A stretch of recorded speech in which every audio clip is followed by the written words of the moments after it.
evening everyone, my name's Anna Jordan and I'm the Senior Vice Principal here at KAA.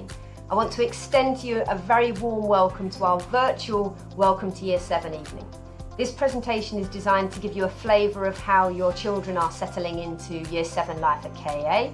We'll talk you through the successes so far, how we can look to improve even more in the future, and what the remainder of the year holds. I'll talk you through the Year 7 curriculum, what you can expect from assessment and reporting, and some guidance on the standards and levels of participation we expect from a fully fledged KAA learner. The presentation is split into several sections, so please feel free to either watch it all in one go or to come back to different sections as you see fit. So students have made a really great start. We're really proud of their resilience and the enthusiasm and commitment they've shown so far, and how they really are metaphorically learning to fly. To give you a flavour of life at KAA, please watch the following.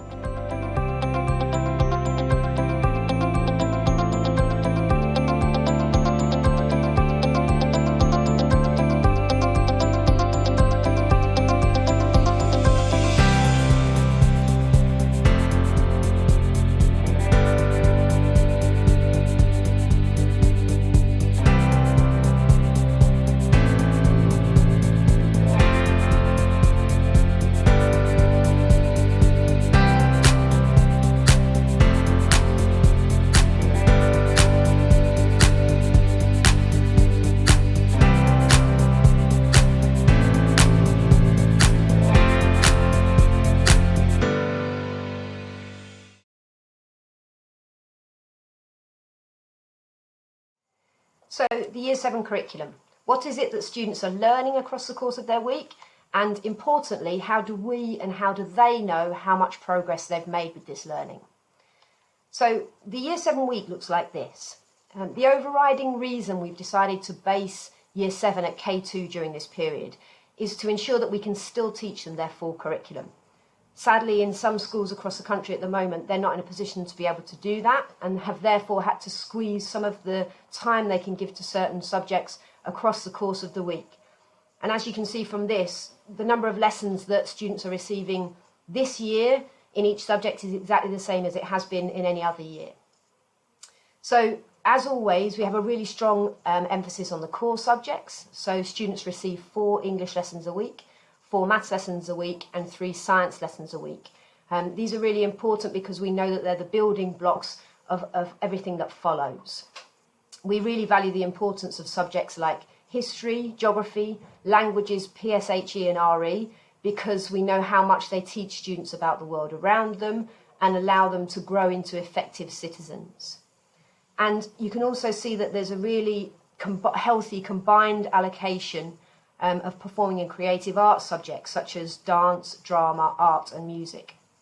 This is in comparison to other schools across the country which typically operate these subjects on a carousel, so students won't necessarily receive a dedicated lesson of that subject a week. Instead, they have just a taster every so often.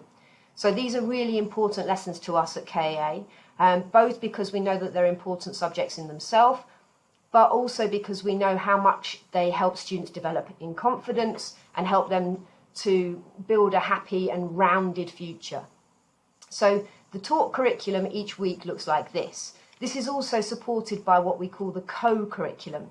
So this includes things like enrichment and form reading, which I'm going to talk about a little bit later on.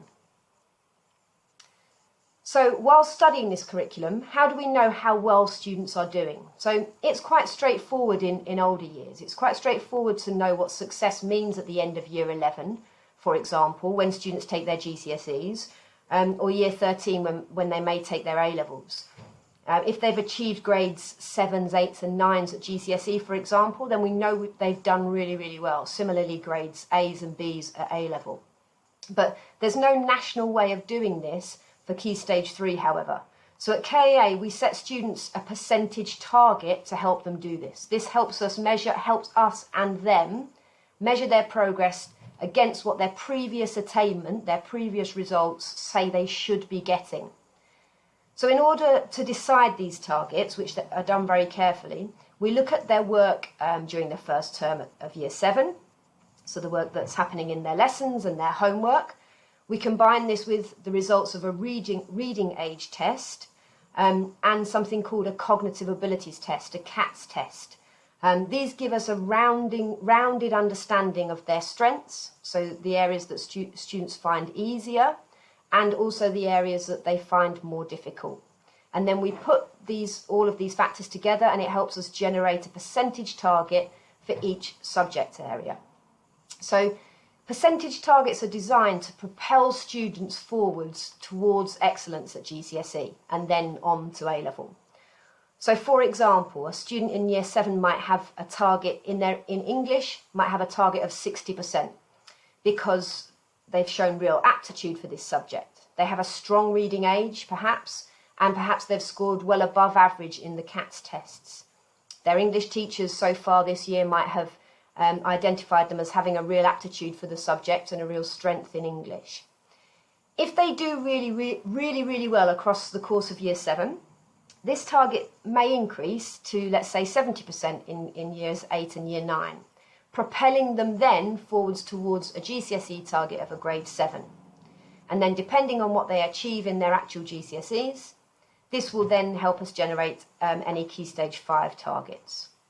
So it's really important that parents will know that targets will vary between subjects. So it may be, and sometimes quite drastically, so it may be, for example, that a student has a target of 60% in English, but a target of 40% in dance. Okay, and this obviously depends on a student's individual aptitude or past experience in certain subjects. Okay. So there can understandably be quite a lot of nervousness about targets at the beginning of the year, but we would really urge you not to worry about this, please. Please note that they're not fixed in stone. So whatever they are at the beginning of year 7, they may change, and sometimes quite drastically, at the start of year 8. And these targets are a minimum expected target. We really want students to try and beat them. Okay, they're aspirational, but they are there to be beaten.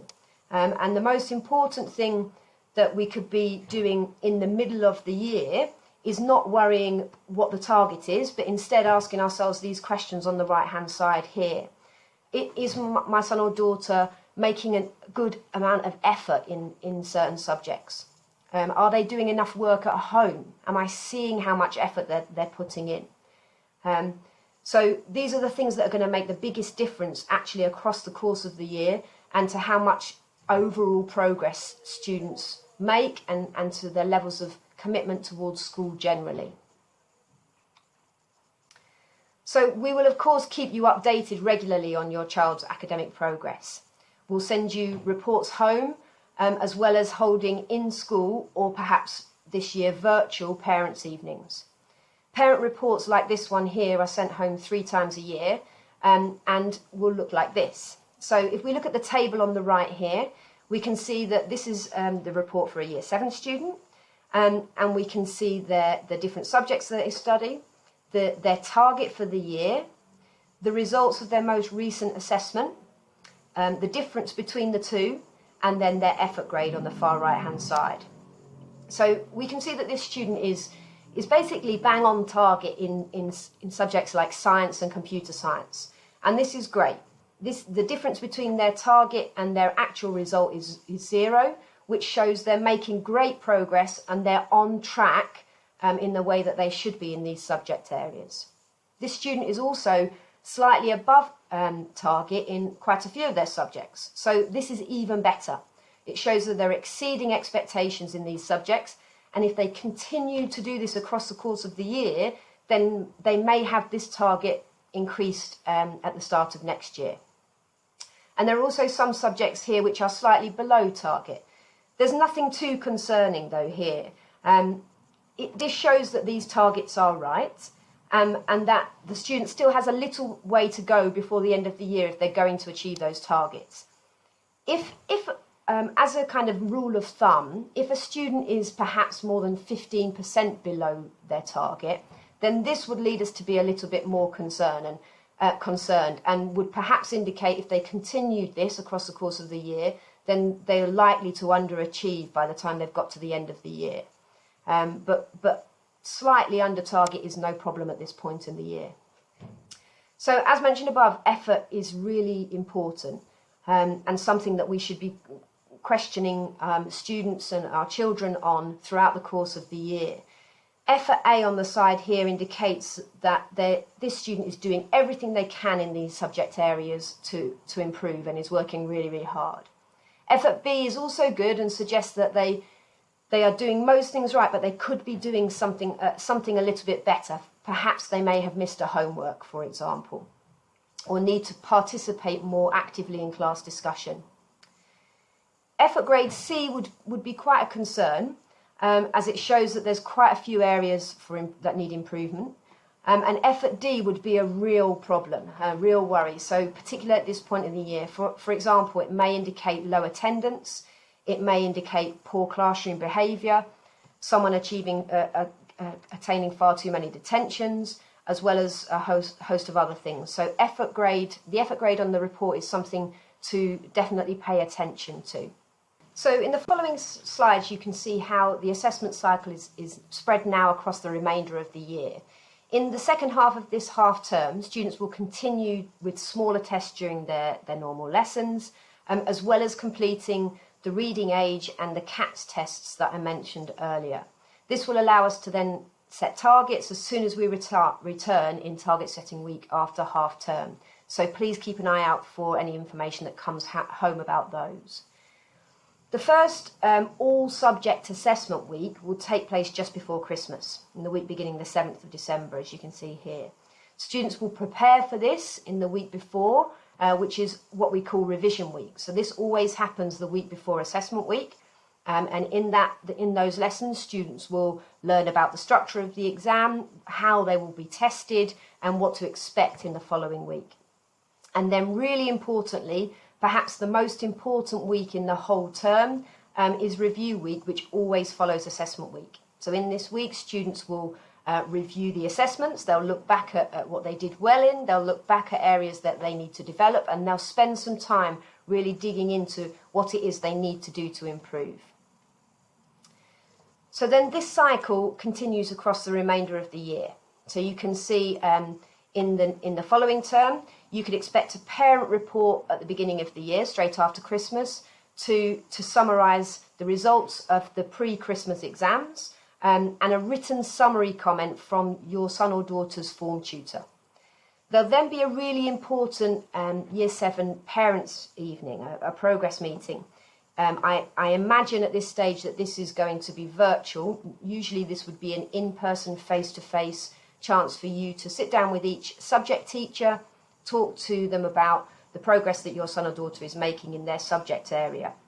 The same thing will apply this year. However, we anticipate that those meetings will be virtual, and we'll be writing to you with more details about that at a later date.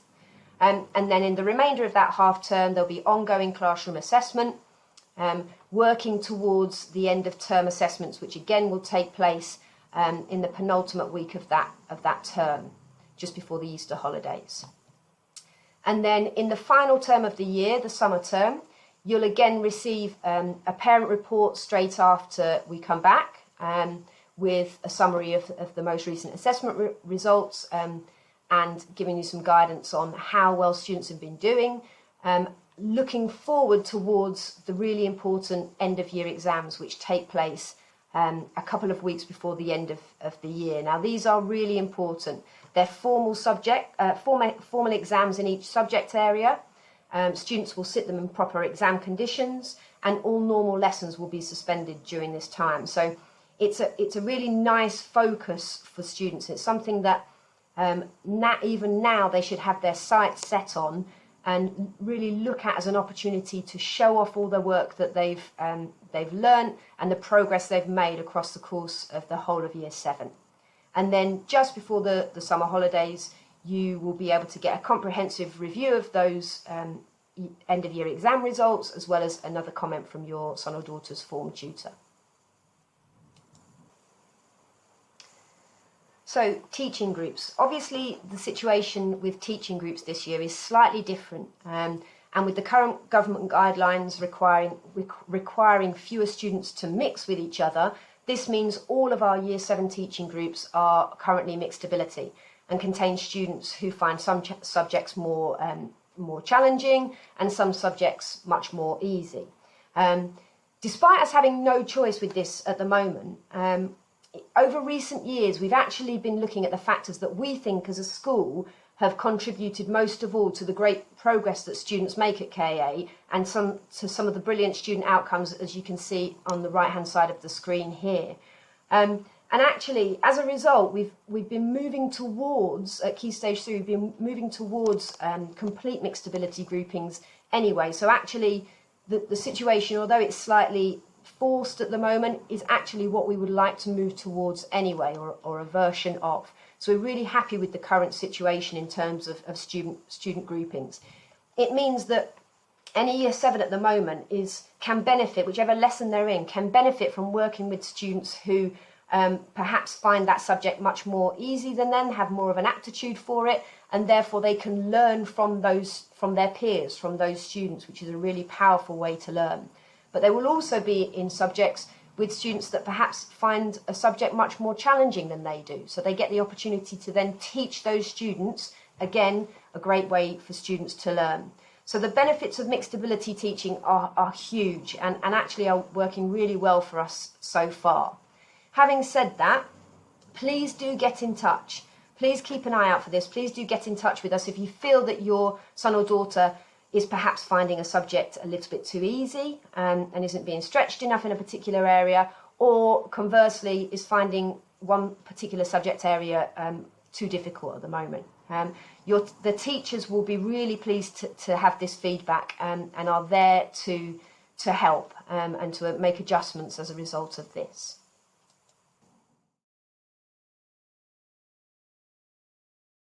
So the type of homeschool communication just mentioned is vital. The student planner is a great way to do this, and we would urge all parents to get into the habit of checking their child's planner each week and making sure that students are using it properly. So there are some parts of it that should be filled in and used regularly at the moment. For example, the timetable page, like you can see on the right here. Students should read this the night before, make sure they have the appropriate equipment for those lessons, including wearing PE kits if it's a PE or a dance lesson on the following day. And then there are some parts of the planner which we'll use later on. For example, the progress tracker page here will be filled in once students receive their targets during target setting week. So please can we ask all parents to look at this planner each week, check students are filling their homework in correctly, appropriately, and make sure that it's signed each week so that the form tutor can then see that home are looking at it and will also record any messages in there that need to also be sent home. So wider communication all takes place through the school website. This is a constant source of information for parents and where you'll hopefully find the answer to most of the questions that you might have. Please familiarise yourself with it and check it regularly. You can find a helpful Parents A to Z, which has most of the common questions addressed. So that can be found linked on the website. You can find details of parents' evenings. You can find up-to-date information about all sorts of things. So this is a place that we would encourage parents to go to regularly. KAA at Home is probably the most important link on the school website. So this takes students to their online learning platform where they can access their online lessons. Many subject areas at the moment are setting homework each week through KAA at Home, so students should already be quite familiar with how to use this. In the hopefully unlikely event that your child needs to self-isolate at some point over the next few months, the KAA at Home link is going to be vital. It's through this that they'll be able to access all of their lessons, complete assessments that they might have, and then submit work directly to their teacher. If unfortunately we have to isolate a whole teaching group in Year 7, or perhaps the whole year group at some point, then this will be the place that students need to go to access their lessons. Take some time over the next few days to familiarise yourself with this and check that your son or daughter is happy about how to access KAA at Home, and once they do access it, how to find all of their timetable lessons and know the process they need to go through to be able to submit work. And lastly, there are also lots of helpful information from the school via our social media platforms. So keeping up to date with the KAA page on Twitter or on Facebook should also be quite helpful.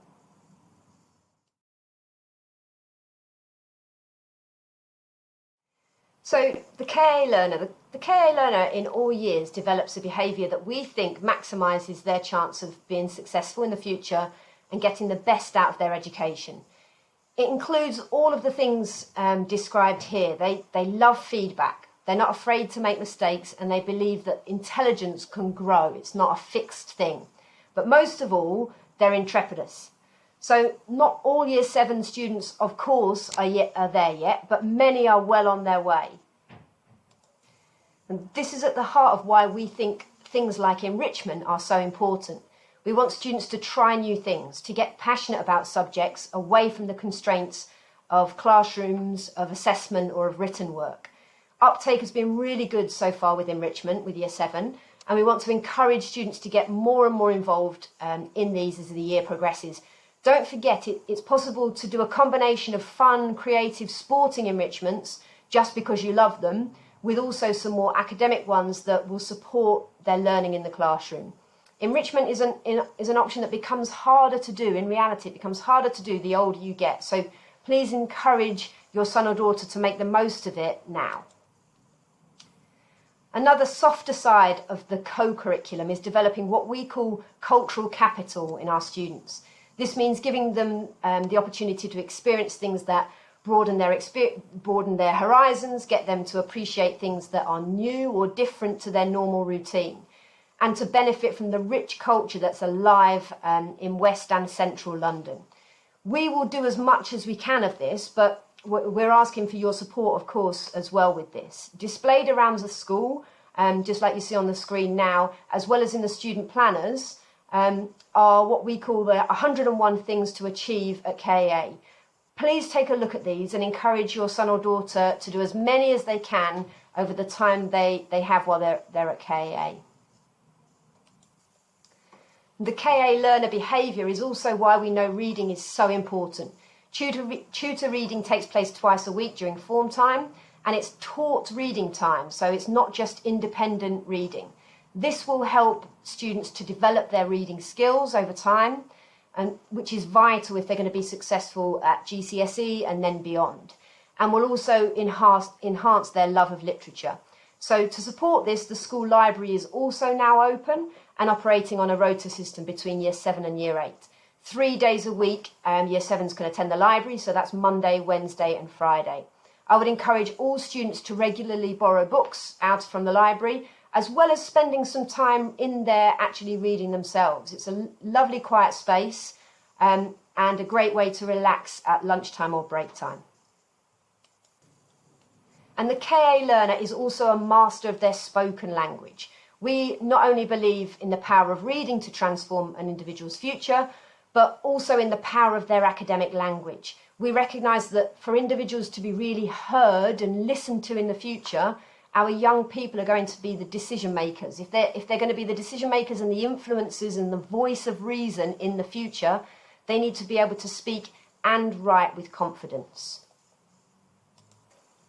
Unfortunately, though, we know that this isn't always the case. We know that students will often use the kind of vocabulary you can see on the screen now as kind of immediate go-to words or sentences or phrases. We hear it often, and this isn't a criticism. It certainly isn't because we don't value dialect or diversity. We're an incredibly diverse school. This is one of our strengths, and highlighted only adds to that power and confidence of language that I was talking about. However, phrases such as these, the ones on the screen at the moment, are often used without thinking, or because of social pressure, or because students are trying to fit in. And it's all of our responsibility, so home and school, to help students develop their own individual voice. And to do that, we've got to give them the power to converse with anybody in any situation confidently and articulately. You only have the freedom to choose to do this in the future, to choose to do this if you're comfortable speaking academically and in full sentences, for example. So we would ask home to really support us with this. Challenge slang when you can. Encourage meaningful discussion at home. Read together and ask students for their opinion on things. And if we do these things together, just as with the cultural capital points that I was talking about earlier on, we together will give students the best education possible and their best secondary school experience possible.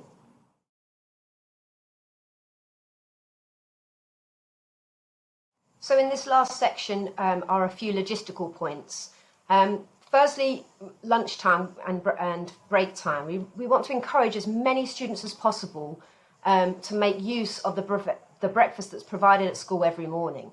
So from 8:30 to 8:55 every day, students can benefit from a free breakfast, which ensures that they not only are in school on time and ready for the day ahead, but are obviously well nourished, which is really important ahead of a busy day. Also, free school meals. So if you think you are eligible for free school meals, please do apply for this. So much funding goes unclaimed in this local authority because people don't apply for it. And it's so nice for students to know that they can always have access to a proper lunch each day. So if you'd like some more information about free school meals, please don't hesitate to contact our finance team at the website address on the screen now. For all other students, they will only be able to access lunch or snacks at break time if they have account topped up on their parent pay. So this is something that hopefully by now you're quite familiar with. We've sent information home with a unique activation code for each family. If you're having problems with this, so you can't log into the parent pay account or for some reason there's something wrong with it, please do contact school as soon as possible. This parent pay account will be used not only for food during the school day, but also for any additional things you might want to purchase, such as trips that might happen in the future, or replacement planners, or something, music lessons, or something like that, or something that gets lost. So it's important that families are up and running with their parent pay account.